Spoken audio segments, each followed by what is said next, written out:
against a train, and at the end, like Goofy comes back and he's like, and that's why I wear pants and Pluto doesn't. And I was like, hang on, I actually want to know, like, because someone is clearly thinking about that now, and like I need to know now. I've always wondered why Goofy is like a full person and Pluto is a dog. Yes, because they're both dogs. Yeah. That's the weird thing. Yeah, but one of them is enslaved by a rat. Yeah, Yeah. and walks on all fours and can't talk.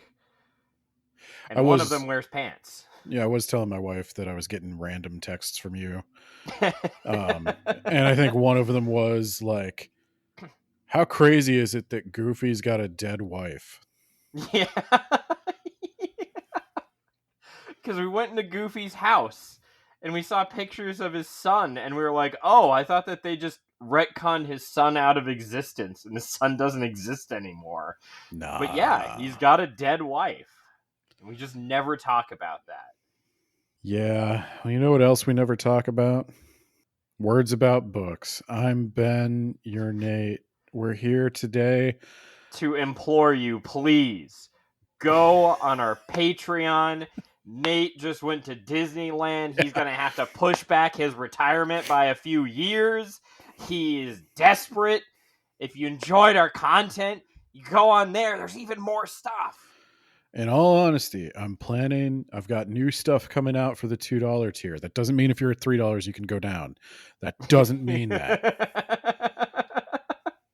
But at the $2 tier, there is going to be more stuff. I don't know if you'll like it, but there's more of it. I do have something that I have been working on as well, but now I can't remember what computer it was on, so I may need you to once again send me the Mona Lisa Overdrive track. Jesus Christ. Third time's the charm, Ben. Whatever. So yeah. Truly you are cursed. I am. Speaking of cursed, we introduced ourselves. I can move on. This is going to be an off the rails episode. This is a casual episode. We're not going to go like deep into the stuff. This is more of an addendum. This is an addendum to Fire and Blood. An addendum, not a sequel, because a sequel is never happening. It's kind of a prequel. Somebody told me Tolkien invented the term prequel to describe The Hobbit or the Silmarillion. Yeah, it doesn't sound right, but I don't know. Somebody asked him if the Silmarillion would be a sequel, and he's like, no, it's kind of a prequel. And I don't know if he thought he invented the word. Maybe, I don't know. But anyway, this... Well, Google AI says it was invented by J.R.R. Tolkien. Well, then it obviously was. It must be true. End of debate. So, yeah. An addendum. But first, in lieu of an about the author, because you already know who George R.R. Martin is, I'm going to tell you how it came to this. I was on another one of my wacky adventures. I recently decided that in my effort to spend more time outside of the house, really keep the anxiety from creeping in too much, I would have to spend time in places, and I got sick of spending money to spend time in places. And I was like, well, I'm ostensibly a book person. I've had a book podcast for 5 years now, almost 6. I guess this is the 6th year. Shit. I've been doing this for a while, so I guess I should reluctantly admit at this point that I like books, right? So I'll be one of those losers with a library card. I'll go to my local library and I will see what they have. Because for people who do not know, we purchase every book we talk about on Words About Books, except this one. And Teku versus Crad. But then we made a donation of equal value. I'm actually somewhat serious about always paying for the book. Like, if you're going to make fun of something, I feel like you at least owe it to the author to to pay them for their I time. think I always purchased the books, with one exception, which was Paradox Bound, which I intentionally went out of my way to find as used. Yeah, no, I did that with something. I bought House of Leaves used.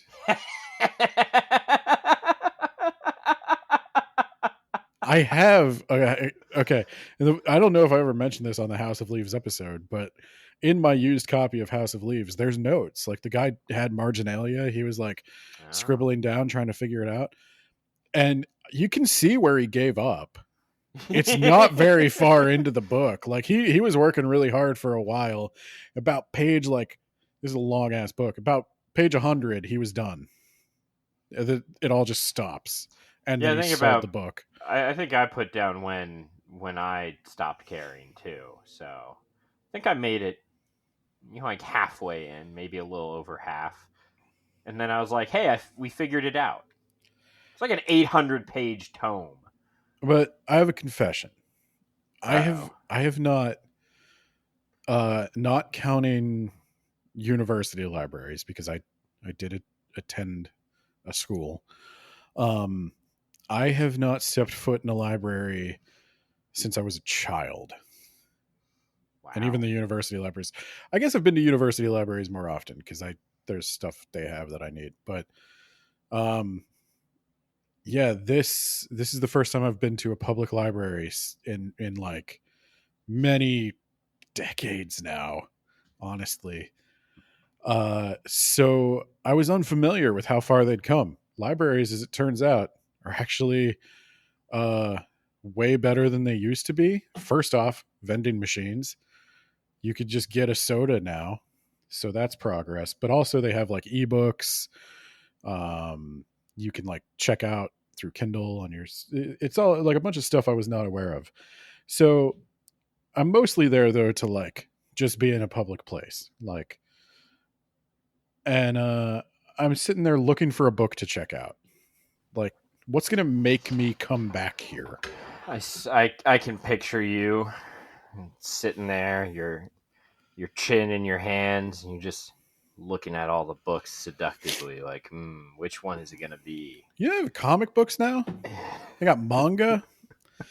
They've got old manga too. They've got Oh, like I'm sorry. no, they got like the really trashy like Tokyo Pop shojo stuff that went out of print almost as I think it only got one printing. Uh Oh, that shit's a collector. You should take that. Not the condition it's in at this library. Oh, that's why it was donated. Yeah.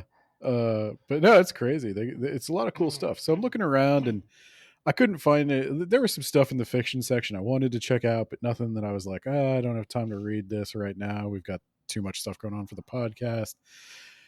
Because normally I'll read like most of the fiction I read is for the podcast, but then I'll read nonfiction for myself. And so I was looking through the nonfiction sections. I browsed through all the fiction stuff and I didn't see any of the books that were coming up on the podcast. So I was like, I don't feel like doing an interlibrary loan or anything. So I'll just go check out nonfiction, see what's going on there. And I found, I dearly hope misfiled in the World War II history section. A world of ice, the world of ice and fire, the untold history of Westeros, and the Game of Thrones. Oh wow, yeah, that is so off the mark. It's a picture book with dragons, and it was in the World War II section. Somebody had to have just put it there, because the library was really well organized, really clean. It was pretty cool. People are working actually very hard at these libraries. We should be nicer to them. Absolutely not. We got to fund them. We got to fund this. I like going to a place where I'm not expected to spend money. I'm allowed to just sit there and read every book without needing to buy a coffee, even though I walked in with a coffee. Which is actually most of my outings. But yeah, so I saw it and I was like, oh yeah, we were talking about the World of Ice and Fire. The book that came before Fire and Blood that contained perhaps more information than Fire and Blood. And I was like, I have not looked at this since it first came out, and I think it first came out in 2010. So it's been a minute. Yeah. Did that predate the fifth book then? Oh no, I'm sorry. 2014 is when. Oh, okay. So, okay. So almost the same. Yeah, almost the same time. Yeah. Really? I thought that came out in 2011. Yeah, I guess, but theoretically they would have been written around the same time.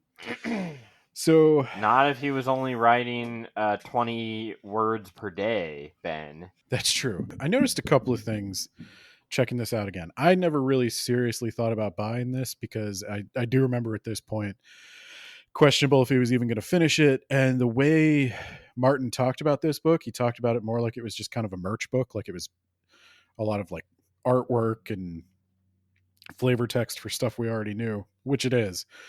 But having seen Fire and Blood, I was like, oh, well, let's see what this is really about. So you hadn't read this before? No. I'd flipped through it in a Barnes & Noble once, but I'd never fully read it. So this looks like it's half the size of Fire and Blood. A third. It's a thick book, but it's only, if we're not counting the afterword, I guess it's coming out at like, I don't know. Long story short, I had to return. I read it and it was very short. I think it felt like 300 pages, but I had like a very large book version of it. Like it was probably bigger than A4 paper or whatever. Like it was like a foot long, this book. Easily. But what? It was huge. It was a huge book. It felt like a medieval tome. That's what it was supposed to look like. It was merchandise. Like you were supposed to buy this book because it looked cool. Whereas Fire and Blood is a serious attempt at delivering the Targaryen dynasty to us. So I had to return the book because I read it and then you went to Disney and we did not talk about it. So I returned the book to my library. House of Mouse. And then I turned around and I used the library to check it out again on Kindle. And I'm looking at it now on my Kindle. And the Kindle is saying it's 763 pages. The book I read was like 250.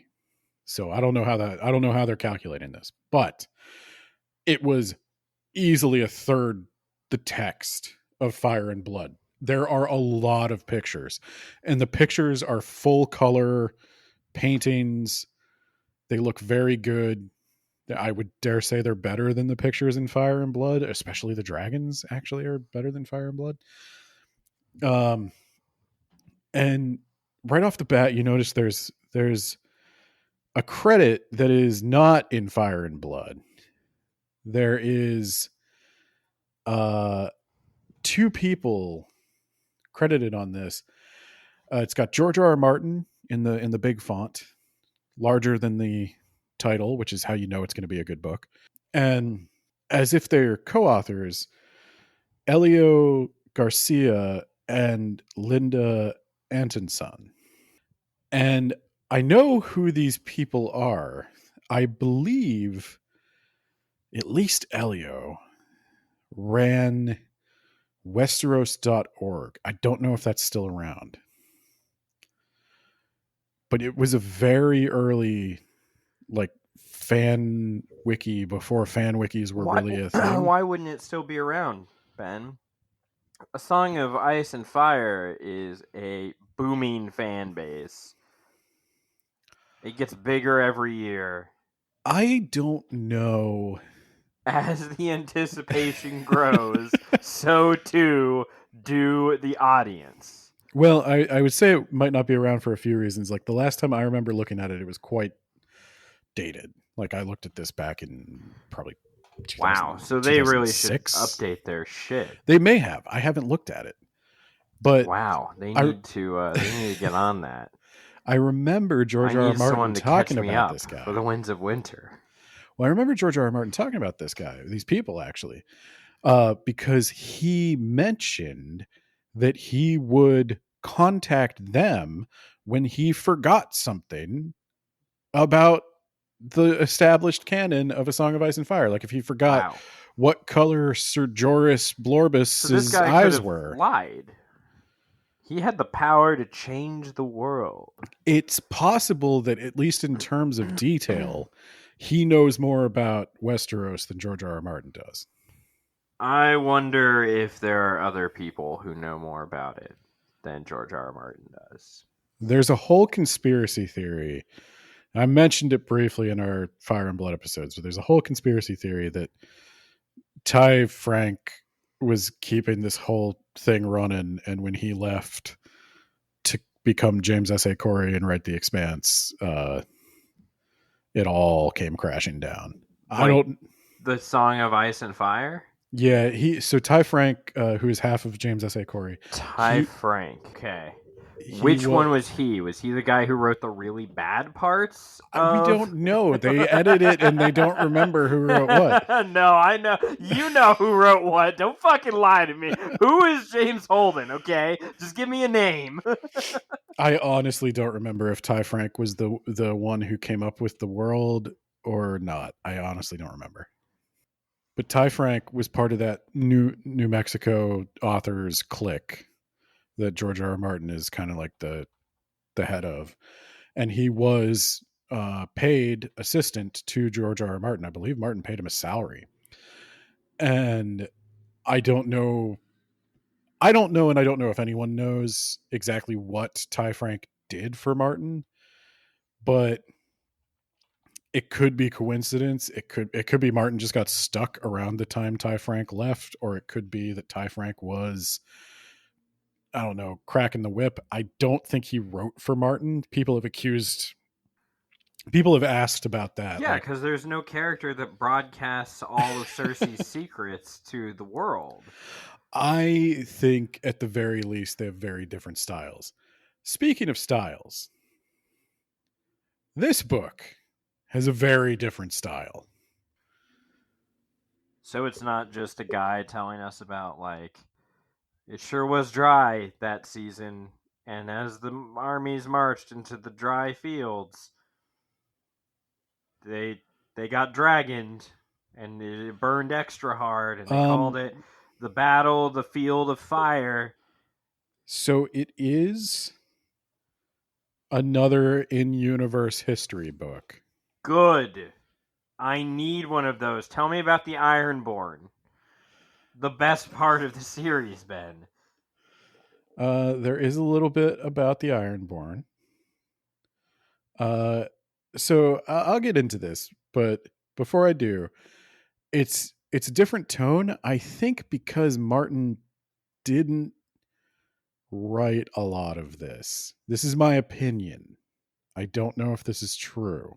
But it's definitely true, and that did happen. Yes. No, this is my opinion. My opinion is that Elio and Linda, who are credited kind of as co-authors, are kind of maybe I'm questioning if the font size of the author credit should perhaps be switched. And I don't know if that's like a secret. I haven't looked up any. This is why I'm saying. You think that George R. R. Martin was releasing merch because he didn't have Winds of Winter yet, and he was just coming up with something, and then he was like, you know what? Someday I'm going to write a sequel of that book, and it's going to be all about the Targaryens, and it's going to be long, and you should buy it. Well, first off, it's not a sequel. Everything that's in Fire and Blood is also in this book. But I am not trying to accuse him of hiding the fact that he may not have written this. This is why this is like a free-flowing what do we call it, off the rails episode, because I did not properly research, like I did not comb through Martin's not a blog posts to find out what he said 10 years ago about this book. How dare you? I don't know if he ever talked about them writing a lot of it. He doesn't seem like the kind of person who would take credit for somebody else's writing. I'll say that. Look, if George R. R. Martin was the kind of guy to take credit for somebody else's writing, we'd have The Winds of Winter by George R. R. Martin.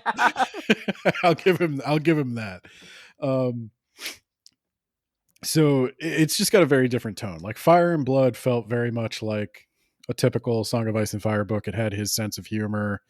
It had like a lot of the George R. R. Martin nerdiness, the weird like rabbit holes he goes down. This is You seem real tough throwing dirt on a woman. Why don't you try and do it again when I have a dragon? Now we both look tough.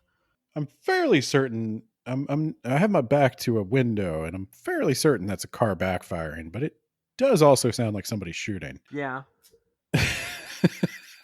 Well, if I should die during this, know that I died doing what I loved.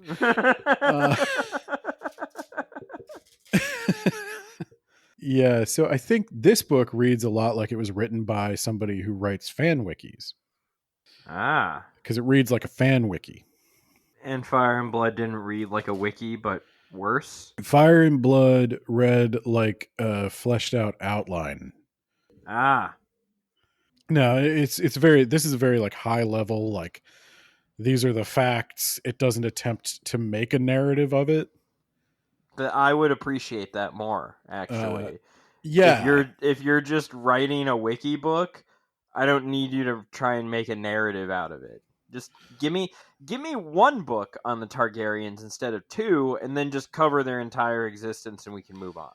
So it's separated according to mostly time. So the first section is ancient history, the Dawn Age. It talks about the coming of the first men to Westeros. Yeah, the Merithic Age, yeah. Then... It talks about the Age of Heroes. Oh, okay. The Long Night. Yeah, there's an HBO show on that, maybe, that's going to happen, possibly. Well, but like, did they realize that all you needed was a barely 18-year-old girl with a knife, and you could solve that pretty easily? So the person, the logic here is the person writing the book does not necessarily believe in the others. Wow.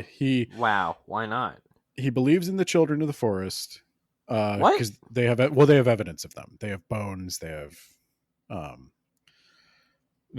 written records going back. There's quite a lot of evidence that the Children of the Forest existed. They have their tools. They have descriptions. They have bodies. Same with the giants. He's fairly certain that the giants existed.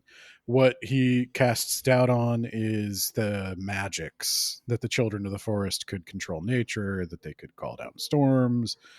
Yeah, and I'm really upset about that in real life when they talk about Neanderthals and like, those guys could fire beams, right? Like they had the Kamehameha wave.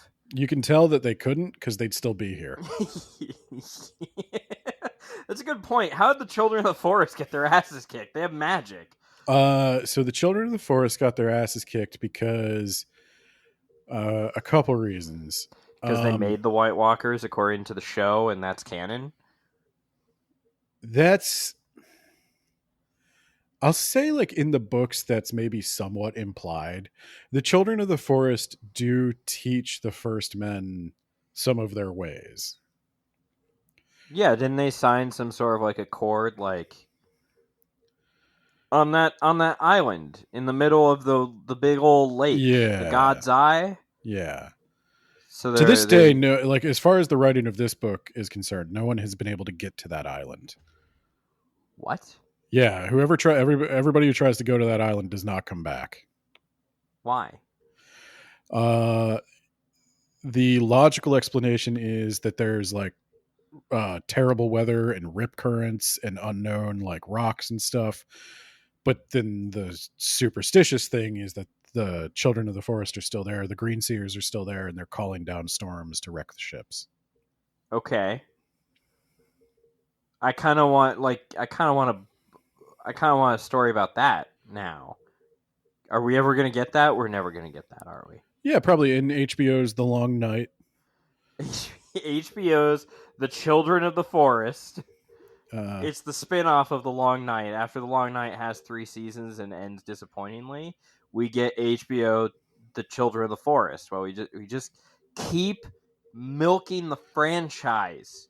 at that point, the HBO executives can just AI generate show after show. And They can use AI this book as a generate the prompt. final 2 books. Yeah. Somebody's going to. Here's the other 5 books. I need you to write The Winds of Winter and A Dream of Spring, and wrap it all up in a neat bow, and then we just. Have you ever seen AI write anything longer than like one paragraph? Yeah, it starts to. It Can you starts to imagine just AI repeat- writing 1,000-page It dense repeats the medieval? prompt, Yeah. but in slightly different words, so it's really clear what prompt was used, and then it just keeps going over and over and over. Yeah, I think we're a long ways from that. Not according to Meta CEO, whatever. Whenever somebody who is not actively fundraising tells me we're getting close, then I'll believe We're them. getting close. It could be next year, or it could be a decade, or like 5 decades. The timeline is, it's right around the corner. But the longer you wait Give to me your money. invest, the Yeah. worse the gains are going to be. Yeah. Give me your money. Words about books. We're getting close to being able to AI generate episodes. Words about So books is start getting close going on to the true Patreon. sentience. We're not doing generative AI. We're getting close to an AI that is capable of not just killing you, but of murder. It has the mens rea to murder you. It knows that killing is wrong, but chooses to do it anyway. Yes. We gave it morals that it can then ignore. Yes. Just like God.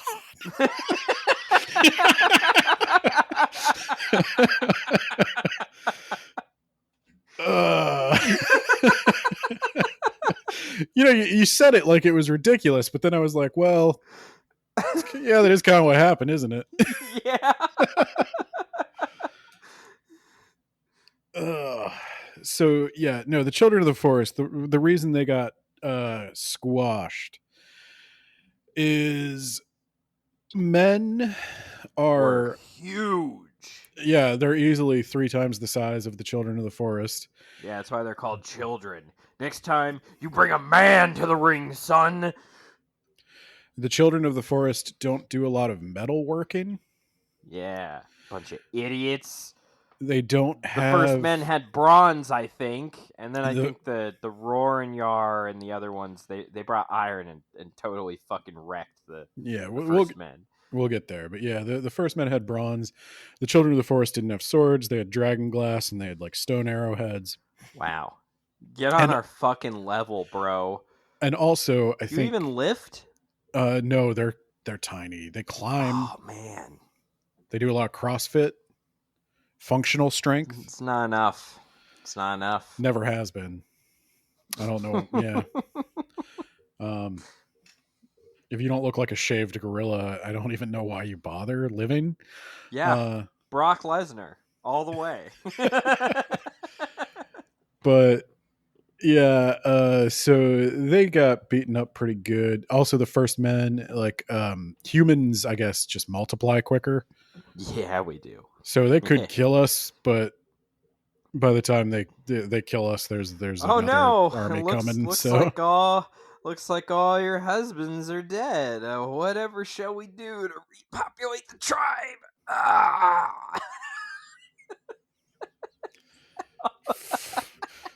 First men. First men. It reminds me of fucking beta males from A Dirty Job. Oh, yeah. All the alphas went out and got murdered by the Children of the Forest, and now the betas are there to get in there, slip one in. So yeah, the first men come around. Then there's the Age of Heroes. You got your Bran the Builder. The wall goes up. He He gets the builds a children. wall that's like 5 fucking miles tall or something. He gets the children of the forest to weave spells into it so it doesn't collapse under its own Oh, weight. so they're still around in the Age of Heroes. Yeah, they're still around in the Age of Heroes. They're still around in A Song of Ice and Fire, but yeah, but they're like way far north and or on that island in the middle of a river. yeah, the first men make a deal with them where they can have the northernmost lands. The first men, because the children of the forest don't farm anyway, so the first men sort of take the prime farmland, and the children of the forest take the forests. And then the first men got bottled up in the north anyway. I assume. Yeah, they do. Because the best farmland is taken by the next wave. Yeah. So then the long night happens.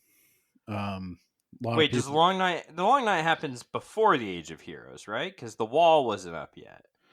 No. What? The long night, as the first men established their realms following the pact, little troubled them. Yeah, no, it happens. The long night came. Yeah. The long night comes after the Age of Heroes chapter wise, so I assume also chronologically. Moving along, the rise of Valyria. Okay. There's a little bit about sort of where the Valyrians came from. Wow, you know what's sad? When you type in the long night, the first thing that comes up is the most disappointing episode of the show, the season 8, episode 3. Yeah. Yeah, the Valyrians, they talk about how there's all these like great empires and slave nations and stuff in Essos. And the Valyrians go to Valyria, this island that's surrounded by a ring of volcanoes where all these dragons live. The Valyrians, they don't have kings. They call themselves a freehold because all the citizenry who held land have a voice. They vote, I guess. They have a parliament. Rome, motherfucker. We've got a senate. We don't like kings. And then, Pompeii right after that, right? But wait, Valyria, you say the rise of Valyria. What like why did it rise during that time? Like, did they not have access to dragons until a certain point in time? This is the time where dragons were tamed. Okay. That makes perfect sense. There's a great empire on the continent. I think it's Geese, Ghis. Oh yeah, they don't last super long. Dragons. Yeah, so the Valyrians tame the dragons, and then they eventually go to war with Geese, and Geese is this great slave trading empire, and the Valyrians lay them low and make them slaves. In case you thought they might be the good guys. Hey, I mean, who else is going to work the fields? Am I right? Valyrian. I have a dragon. They don't do work. They don't work fields. These slaves, they work mines under a volcano. Hell yeah! And they die. What are we mining? In mass. We are mining that sweet Valyrian steel. They were slave owners, so I'm pretty sure it makes it okay. I'm pretty sure if you're enslaved as a slave owner, like it cancels out. Yeah, maybe that first generation was morally defensible, but it continued for some time. Well, yeah. How long was old Geese around? Like, how long? Like how many generations can we morally like if we enslaved them for 7 generations and they enslaved everyone else for 8 generations, like, we still come out ahead, right? That's how that works. Yeah, I mean, that's just economics. Yeah. Maybe there should be other things taken into consideration besides economics. Words About Books AI. It'll kill you. It'll fucking kill you. So Bravos is founded by a bunch of escaped slaves. It's the only one of the great free cities Nice. that's not founded by or refounded by Valyria. Yeah. The Valyrians reach like great technological prowess. They, Yeah. Off of the backs of slave labor. yeah, So wait, hold on. Is this volcano with this Valerian steel multiple still? volcanoes. Are they still there? Can we go get Yeah. some more of that steel? So the doom of Valyria seems to be all the volcanoes erupted at once. So what you're saying is karma just took care of our problem, right? There's There's a first group of slavers that enslaved everyone that got enslaved themselves, and then the second group of enslavers put people to work at a mine, several mines, that then eventually destroyed their entire civilization. It's karma. It all worked out, Ben. there's a bunch of rumors about what happened. They And mined too deep and too greedily, and it turns out that Valerian steel was stabilizing the volcanoes. You mined too much of it, and it all exploded. I'm pretty sure that's how magma works. so there's a couple of I'm theories. convinced. The scientific theory is that there was some natural disaster that caused all of the volcanoes to erupt at the same time, and that poisoned the air, poisoned the land, killed Yeah. everybody instantly. But The how many years ago is that? That's like 400 or 500 years ago. Why can't we just like go back, get some more of the that steel? the Septons say that the Seven exacted their wrath on the heathen Valyrians. Yeah, but sorry, your seven don't do shit against my Lord of Light. You know Continue. that Septon Barth that's constantly mentioned in Fire and Blood? Yeah. He's mentioned in this too. And Septon Barth had a theory that the Valyrians used magic to keep the volcanoes in check for thousands of years. And then they either lost the ability or like lost the competency to maintain those spells, and the release of that repressed volcanic energy just destroyed them. Okay. Basically every religion's like, my god did it. Yeah. um, but that's skipping ahead My because my God destroyed the descendants of our kings. Oh. Oh boy. Or the ancestors of our kings. Oh boy. Maybe I should shut my mouth before a dragon comes over here. so before Valyria is destroyed, though, it does some stuff. It becomes an empire and it goes about conquering its neighbors, as empires tend to do. Uh, right along those lines are the Andals. Yeah. The Andals. Do they come over with a roar and yar, or where No, do we'll they get fit to in? that. We'll get to that. Okay, so they come after the Andals. They come after the Andals. Okay. Um, so the Andals, I think they are the first ones to work iron, and the Valyrians actually learn ironworking from the Andals and then use their magic to enhance it to Valyrian steel. Like they eventually overtake the Andals at their own craft. Ah, that's why they're just better.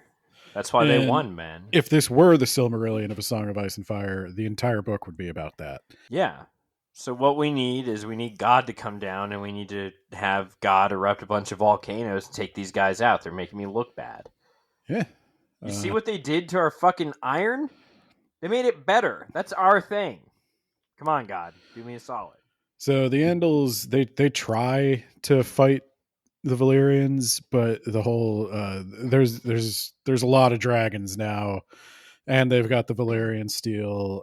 It's just not working. So they decide to sail across the narrow sea and just get out of the way. They Good get call. there, they find the first men. Those guys are going around slaving everyone. I wouldn't want to live next to them either. They get there, they find the first men. They have superior weapons. They take them out, push them north of the neck. The neck. And it just becomes not Which cost effective to invade any further. Yeah, because the North fucking sucks. That's why they don't even need to. They don't even need to march south. Like, okay, Ned is dead. Let's burn some shit and let's go back north. And let's just stop paying our taxes. What are they going to do? So you're familiar with the Rhoyne, which is not a cartoonish parody of the Rhine. I am not at all, but I think you told me that's where the Rhoynar get their name from when we talked about it Yes. in the Fire and Blood. So the catch is almost all of this information is in A Song of Ice and Fire. It's just spread out across multiple books. And I don't want to have to read all these books to figure out who the Rhoynar are. But that's why I want you to tell me. Particularly interested in this. So the Rhoyne is this river, and it is sacred to the Rhoynar. And the Rhoynar, apparently, according to legend, it's questionable. The Macer writing about this doesn't believe it, but this is what is said happened. The Rhoynar had, they worship the river. The river is a deity to them, and they have water mages. And did that river kill the Valyrians? For a little while, yes. Okay. The Valyrians, they're taking out army after army. Like the Rhoynar are just marching down the Rhoyne, taking out army after army of Valyrians. They're using their water magic to flood encamped armies before they ever have to fight. That's cheating. The Fight Valyrians me in battle with my dragons, you coward. The Valyrians send 3 dragons out to try to take them out. The water mages are able to knock them out of the sky with massive water spouts. So these are real things. It seems to me that we are to accept that they are real things. Somehow these guys, if they're faking it, if it's an exaggeration, they did still manage to take out 3 dragons. Okay, but where are the Rhoynar now then? How are they in Westeros? I'm getting to that. Okay, so, and how do they not own Westeros? How? Okay, I'm getting to all that. All right. I trust you. So, kind of. The Rhoynar, it's going well. They take out the 3 dragons. They keep on marching. Fuck yeah. Then the Valyrians are like, okay, all the dragons. Oh, yeah, that'll do it. Yeah. And so they stop playing nice and they take all the dragons. And one of the Rhoynar queens, Nymeria, is like, okay, fuck this. It's not going to work. Wait, is that the name of the wolf? That's the name of the wolf. She was named, now this is in A Song of Ice and Fire. She was named after this queen. Okay. Because Arya enjoys the story of Nymeria. Yeah. She's a nerd. Because Nymeria is a very powerful woman warrior. But she ran away. To fight another day. Did she fight another day? Yes. Just not... You sure about that? Yeah, just not the dragons. Okay. She ran away to fight someone she could actually win against. Much like the Andals and the First Men. So Nymeria, she takes her people, most of whom are women, children, and the elderly, because all the men marched on the Valyrians and are dead or dying. And she builds 1,000 ships. And How? Magic? It's probably not actually. It's magic. Yeah, magic. You can say magic. Yeah. And they sail around looking for a new place to settle. They try a lot of different places. Most of them don't work out. Eventually, they wind up in Dorne.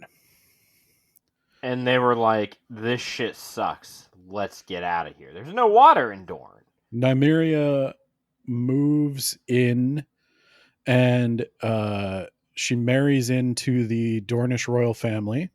Okay. She becomes the queen, and her water Wow, that mages. sounds pretty awesome for her. Well, her water mages are able to do some magic to make Dorne a little bit more habitable. Okay. Where are these water mages now? It sounds like when you got fire and ice, it would be nice to have. Dude, I don't want to hear any more about Dorne. I don't care where they are. All right. I think water mages was a bridge too far. I think that's where we started to get off track. Because I didn't know those were a thing until just now, and now I'm like, wait, where are they, and why have they not done anything? Okay, so then, it's at this point that Valyria blows up. Got him. See, my God did that. You're welcome. Yeah. Now the thing about the world's greatest empire vanishing in one instant is that Essos falls into complete chaos. Yeah, it's called like the Century of Blood, right? Yeah. So there's some Targaryen people on the continent that aren't on the island. They fly their dragons back to try to that was a terrible retake idea. or figure out what happened. Nobody ever comes back. Yeah, that was a stupid idea, and you were stupid for doing it, you big dumb idiot. Yeah, and so that's the thing. That's the doom of Valyria. Lots of people do immediately try to retake Valyria, and no one ever comes back. Whole armies are lost. Just instantly. See, the key is to wait until the poisonous gas coming out of the volcano stops. You know. Well, you send one ship, and then if that guy comes back and is like, "You got the all clear," then the rest of you go. Penguin rules. You slap one guy in, see if the seal eats him. If the seal doesn't eat him, then you go in. Yeah. You don't just all jump in. Yeah. Don't be an idiot. If it's true of seals, it's true of warfare. You send one ship every year. Yeah. And eventually someone will come back. Or maybe not. I don't know. Yeah. So the next many chapters, I'd say like the next 50 to 100 pages in the book I read, it's Fire and Blood. Okay. It's the Targaryen kings. Was it everything you ever wanted? Dude, each king, each Targaryen monarch gets 2 to 5 pages. That's not enough for me, brother. Really? I need 700. Because I felt like it was just enough. But what about Aenys? Do you know what Aenys' tax policy was? Do I? Let me see. I will specifically look. It just says that Aenys... I don't know if it goes into his tax policy. Does talk about the Vulture King, talks about the wars in Dorne.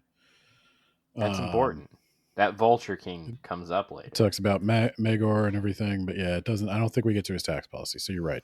Need a 700-page book about that. I agree. Then it gets the Trials of Aenys. Then it gets to what's his name? Aerys the second, or is it Aegon? Where's the Fire and Blood stop? Fire and Blood stops at Aegon the Third. Oh, it goes way past that. We got. Well, yeah, we need another 700 pages to get past that, Ben. We got Daeron the First, Baelor the Blessed, Viserys the Second, Aegon the Fourth, Daeron the Two, Aerys the One, Maekar the One, Aegon 5, Aegon again, Jaehaerys 2, Jaehaerys, and Aerys 2, God of War. And then it's the Fall of the Dragons, the Year of the Fall Spring, Robert's Rebellion. Okay, yeah, you know all that stuff. Yeah. So then there are similarly paced, like I'd say these are maybe 5 to 10 pages on the Seven Kingdoms themselves. So it goes. Wow, just fought Valyria 5 times and lost every time. At what point do you just fucking give up? So we get a little bio on the north, including the Kings of Winter, the Mountain Clans, the Stoneborn of Skagos, the Crannog Men of the Neck. That's the swamp people you forgot about. Who? Jojen They're and the Mira. people in Yeah, they're the the Crannog Men. north that are. The Crannog Men of the ice swamps. Yes. And Yeah. Why do we care about them though? Like, because do they pay their taxes to the crown? they pay their taxes to the crown, but they also are like the most connected to like the green magic of the Children of the Forest. So maybe put a little respect on their name. I don't know. Okay, well, why don't we? So if they have green magic, why haven't they done anything important? Or instead of just being a bunch of swamp hillbillies? The thing about green magic, okay? And maybe they can partner up with those water mages. The thing And about green magic, which is the title of my acid rock band, is mine is Mercy Flush. Ooh, that's a good one, actually. Yeah. The thing about green magic is it's very chill. It's a very unambitious vibe. It's very like, that's why they lost. Be grateful for what you got. They didn't lose. They're still there. They never fought. They didn't even know it was going on. They didn't show up. Somebody tried to come tell them, got eaten by an alligator. Lost. Children of the Forest are still there. They're chilling. Yeah, they're there on like an island and in the frozen asshole of the universe. We should all be so lucky. Nah, I've got my nice farm and enough food to last me for at least a few in Westeros months has of winter. This? Who in Westeros has this thing? No, the Crannog Men, they've got it all figured out. Not so good with the name, but you don't need to call them. So then we've got the various groups of people living beyond the wall, which includes the Night's Watch and the Wildlings. Couple of illustrations of wildlings. They look like everybody else, but a little fuzzier. Then there's the Riverlands. Got House Tully and Riverrun. I noticed they don't go into the details of the 1001 fucking petty lords of the Riverlands. Well, I need to know those. Who was House Bracken and which one was House Blackwood? Is it what's the other house, and why do they hate each other, and whose allegiance do they owe, and which Muppet is in charge, Ben? Let's see if it actually mentions any of the Muppets. Yeah, do they mention the Muppets? Did he just make that up for Fire and Blood? No, I don't know if he's mentioning it. Oh no, wait, here they are: House Harroway, House Towers, House Strong, House Lothston, House Went. Perfect. I need to know all of these houses, Ben. Yeah. Yeah, no, the Muppets are here. There's even a picture of them. Oh my god. You want to see Elmo? Oh my god. So he had this idea years ago, and no one told him, like, George, that's fucking stupid. You need to stop this. No, I bet they all told him, like, George, that's real funny. You're hilarious, George. People are going to really suck your dick that. from the back. People are going to really like that, George. I mean, I think the key thing is, like, if you just get like the series finished and it lands solid, I think they'll put up with a couple of jokes. That's fine. Yeah. Yeah. Is that Elmo? That's Elmo. God damn. Elmo is a fine specimen of a older man? Fuck yeah. Kind of looks like Caesar. Shit, you're right. He kind of does. Yeah. Cool sword. But everybody has like a fantasy video game sword in these illustrations. I love it. Of course. Then there are. I'm going to be real with you. There's a lot on the Greyjoys and the Iron Islands. There's a chapter on the Driftwood Crowns, the Iron Kings, the Black Blood, the Greyjoys of Pike, the Red Kraken, the Old Way and the New, and Pike itself. Don't care. And we've got House Lannister, Under the Dragons, Casterly Rock, The Reach. Who's in The Reach? Got a chapter on. Oh, The Reach actually has quite a bit. Garth Greenhand, the mythical father, the Gardener Kings, the Andals taking it over, Old Town, House Tyrell, and Highgarden. Perfect. There's a lot on the various castles. I don't give a shit about castles. The Stormlands. The Coming of the First Men, House Durandon. The Andals coming in. House Baratheon. The Men of the Stormlands. I don't know what Fuck that's yeah. supposed to mean, actually. It means that so, I'm just in going to the read rest this. of Westeros, you've got men, but in the Stormlands, you've got men. You think you're joking, but I'm going to read you a quote. As King Robert proved upon the trident, and as the lords and kings before him showed likewise, the men of the Stormlands are as hardy and fierce and skilled in war as any in the Seven Kingdoms. God damn right. They're men. Oh, Nate. So, who were you upset about? Dick Bean? Dick Bean. Yep. Okay, I got another quote for you. The long bows of the marchers are especially famed, and many of the most famous bowmen of song and history are said to hail from the Dornish marches. Fletcher Dick, the notorious outlaw of the Kingswood Brotherhood, was born in a village near Marcher Castle. Fletcher Dick. Fletcher Dick. Wow. He was named for what he did and how he did it. Yeah. Then we've got Fletcher Dorne. Dick. I hardly know her. Dorne. We got the breaking of Dorne, the kingdoms of the First Men, the Andals showing up, the coming of the Rhoynar, queer customs of the South, Dorne versus the dragons, and Sunspear. That's fun. So then we've got Beyond the Sunset Kingdom. These are the other lands. So if you would like to know the names of some of the other lands, I'm not going to read them to you, but you could read Sothros. Sothorios is in the south. Yes, you got that. There's the Free Cities, Lorath, Norvos, Qohor, the Quarrelsome Daughters, Mir, Lys, and Tyros, Pentos, Volantis, Bravos. It went to Karth in season 2 for a hot minute. Sorry, Mir, Lys, and Tyros. Sorry. Then beyond the Free Cities, there are this. Yeah, it's Tyrosh or Tyroshi. I don't know.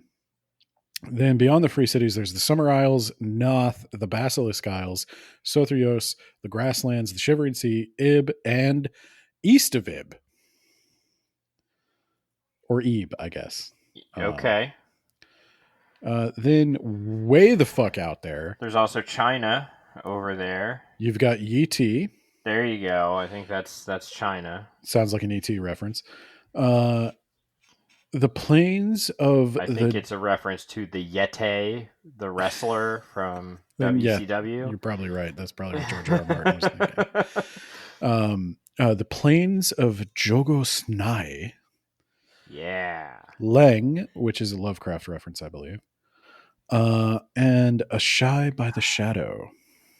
Maybe it's a Shy, I'm thinking. I don't know. They all sound the same, and I'll never ever care about any of them until he finishes A Dream of Spring. I think Yi is supposed to be China. Okay. Yi is the land. Yi is the land of 1,000 gods and 100 princes ruled by one god emperor. Okay. What's a Shy then? A Shy. This might be India.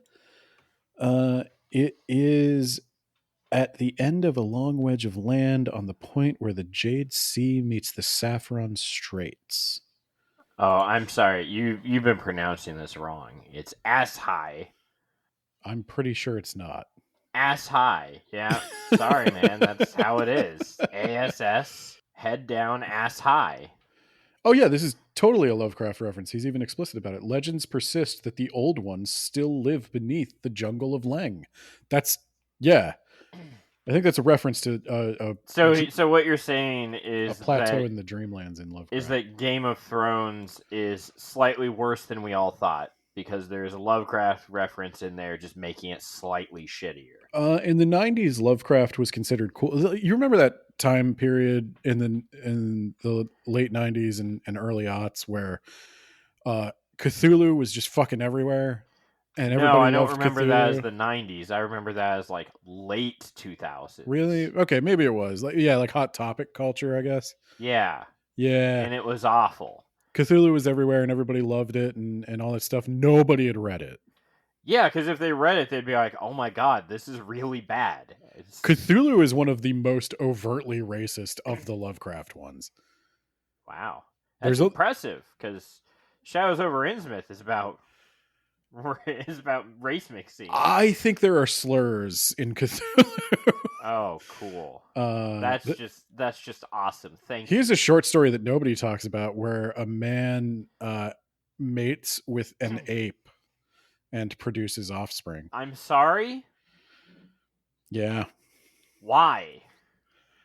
Because he was concerned about the degeneration. He thought it would be possible and scary to you if the degeneration of the human species by mating with the less evolved was possible.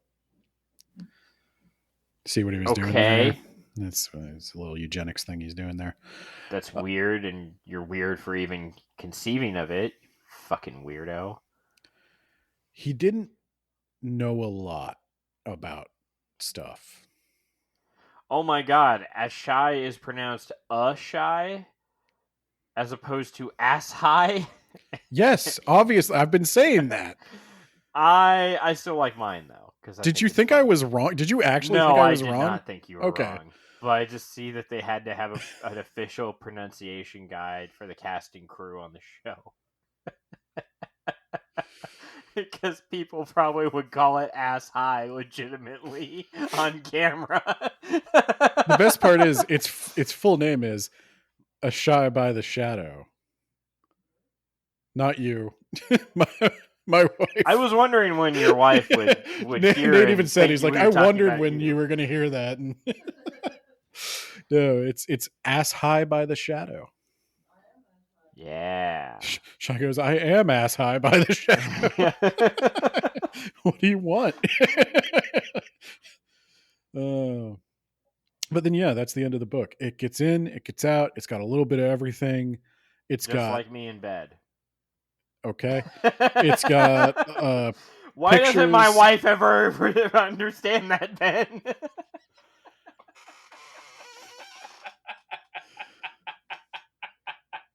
Oh boy, you really got yourself there. I don't know. Oh God, it hurts, Ben. Anyway, It got a little real. Apparently, things broke down on the Disney World trip or the Disneyland trip.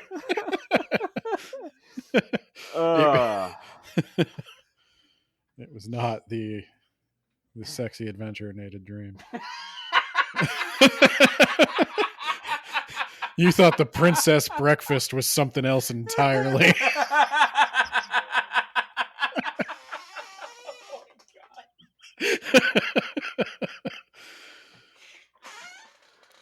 Oh, all right. So that's the book, Ben. That's the book, guys. That's what I'll be honest. Okay, so I could do. You want me to rubric it? I can rubric it. Sure, if you want. All right. Let's just see how it stacks up. Yeah, the drill. blog.wordsaboutbooks.ninja /words -about -books -rubric or -review. Ah, fuck, I did it. Yeah, got him. Look, your first test is to find the website and then find the rubric. If you do that, you have reached the first initiation stage into being a bookman. It's a Thrawn reference. So, let's talk about content and ideas. I'm going to give it a 3 because none of the ideas are original to this book. They're all like, the idea here is like, let's take all the lore on the fan wiki and make a nice coffee table book out of it. It probably made them money, but it's not super original. Organization. I'm actually going to go with a 4 on organization. Uh, it's what you'd want it to be. I think this is what you'd want. I think what most people would want is actually a little more information, which unfortunately is the problem of this whole endeavor. We would like to know the end, so it could be a story, but whatever. Use of language. It's 3. Like I said, it doesn't really have a lot of flavor. It reads like a fan wiki. It's not good. It's not bad. It's just there. Personal preference. I'd say 3. If you were a huge fan of A Song of Ice and Fire, I could see buying this. Like the actual physical book, I don't know if they still print them, but the actual physical book as it was in the first edition was really nice, and it looked really good, and the pictures are really cool. I would recommend it if you're that huge fan. If you have a Game of Thrones pop vinyl, you might as well have this book. Okay. Deal. And that's kind of my recommendation strength as well. If you have a Game of Thrones pop vinyl, you might as well have this book. You might as well. And I'm gonna dearly hope that rates it a 2 on the recommendation strength scale. Did you actually rate this lower than Fire and Blood? I don't know. What did I rate Fire and Blood? 2 out of 5? Probably. So let's see what we got here. 11, 26, 37, 48, 50. It's about the same. Okay. Yeah, it's like a 2, 2.5. But this one is, if you had to break it down, this is the one you'd recommend because it gets in and gets out, and it has feeling satisfied. If you're content with if life. you're interested. So first off, Fire and Blood, like it's not, like I said, Fire and Blood is just kind of the worst of both worlds. It's not a narrative, and it's not an outline. It's just a narrative outline. Yeah. Whereas this has all of the information of Fire and Blood without the nonsense. Like, I feel like Fire and Blood, like you said, part of the reason you don't believe it was written by an academic is because it contains tons of extraneous information, baseless speculating, and sometimes just insults or vivid descriptions of violence and sexual assault, because that the writer's into that, I guess. Yeah. I would say this is also less of that, much less of that. Damn it, Ben. But I need to know about that one guy who he had a wedding, and then the Dornish came over and murdered him, and then did stuff to his wife, and I need to know that in great detail. But I don't want to know how the queen died, Ben. Do not tell me how the first queen of Westeros died. Not important. The one anecdote from this I enjoyed is Baelor the Blessed. Baelor the Blessed, he's going to free his brother from captivity, I think in Dorne. And the guy's like, yeah, sure, you can free your brother if, and then he pulls this like James Bond villain curtain, and his brother is suspended on a cage over a pit of vipers. And the only way for Baelor to free him is to walk in there and unlock the cage. And he falls in and gets bitten. Baelor says, fine, give me the key. And he gives him the key. And his brother's like, what the fuck are you doing? And Baelor goes, don't worry, the gods will protect me. Because he's like super pious. He walks barefoot everywhere. He basically carries a cross. I mean, he's like, the gods will protect me, brother. And he walks in and he is bit by every fucking viper in that pit. And he unlocks the cage and then collapses and falls into a coma for like 6 months. But he But does he lived, live. is He what you're does saying. live. So the gods technically kind of protected him. Hey man, you're not gonna die, and you got to release your brother. You just had to, pay for it. His ways are mysterious and his plans ineffable. Well, their ways, because it's 7 of them. It's one aspect. It's one The god Lord of in Light is the 7 real aspects. god. Like, let's be honest here. Lord of Light actually does shit, And- gets things done. But yeah, exactly. I'm glad we're on the same page here. Cut it. Now I'll bleep that part out, so people can just speculate what you said. That's honestly, I don't even know why we rubric things. We should just bleep it out, because the fun is going to be when we eventually release the winds of words about winds. Edenverse 2. If Winds of Winter comes out, we have to release Edenverse 2. Yeah, I've committed to that. Nobody seems to give a shit, but I've committed to that. But we have one whole guy who said that was a thing. So I guess we should mention that. So we're at the end of the episode now. Yeah. We have some stuff coming up for Patreon bonuses if anybody would be interested in joining. Again, go over there. I need your money. Mickey Mouse has bled me dry. This was your decision. I didn't make you do this. So we got two things coming already up at the $2 tier, as was originally promised at the $2 tier and above, is access to whatever ebooks we may produce. And god damn it, we found one from back when we were in college. Edenverse Volume 1 is available for the first time off of Amazon, because we finally found the manuscript. Yeah. And hell yeah. Get you some. You subscribe to the Patreon and get it for a mere $2, or you could go on Amazon and buy it for $1. It doesn't make a lot of sense, but it's there. Yeah, but go on the Patreon. You can also get other stuff. You can also get once a month. Chad Dingleton's Extra Sensual Perception. Yeah, you can. For only $2. For only $2, you get 2 books? Sign me up, dog. I can't sign up because it's my own Patreon, but like, you can sign up and also sign your friends up. Remember, you don't make any real money off this Patreon, but it's the downline, right? So if you sign up your friends and they sign up their friends... Oh, you're trying to make it a pyramid scheme. No, it's multi-level marketing, Ben. Oh, okay. Because we're selling a real product, it counts. Words About Books, the pyramid scheme, is coming at the $15 tier. But there's one more real benefit that's coming at the $2 tier, and that is going to be the first ever Words About Books actual play RPG, Words About Books, the role-playing game.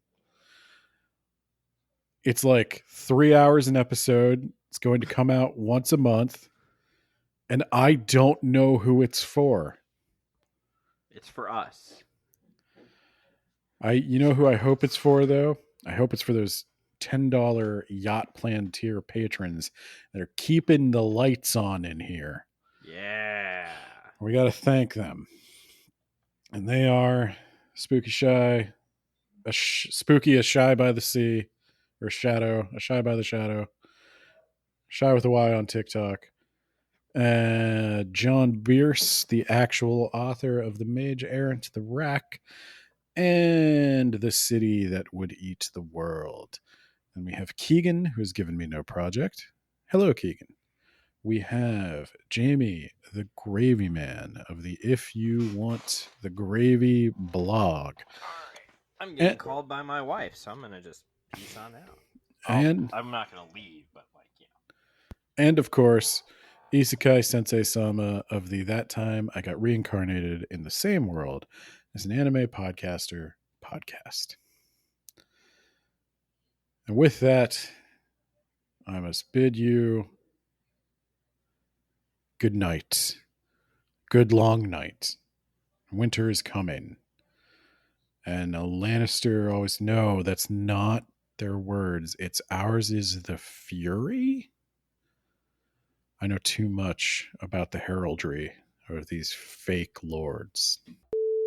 Hey, it's Editor Nate, and I just wanted to jump in here real quick. Ours is the fury is the Baratheons. That's embarrassing, Ben. You've embarrassed not just yourself, but the entire podcast, and I want a formal apology.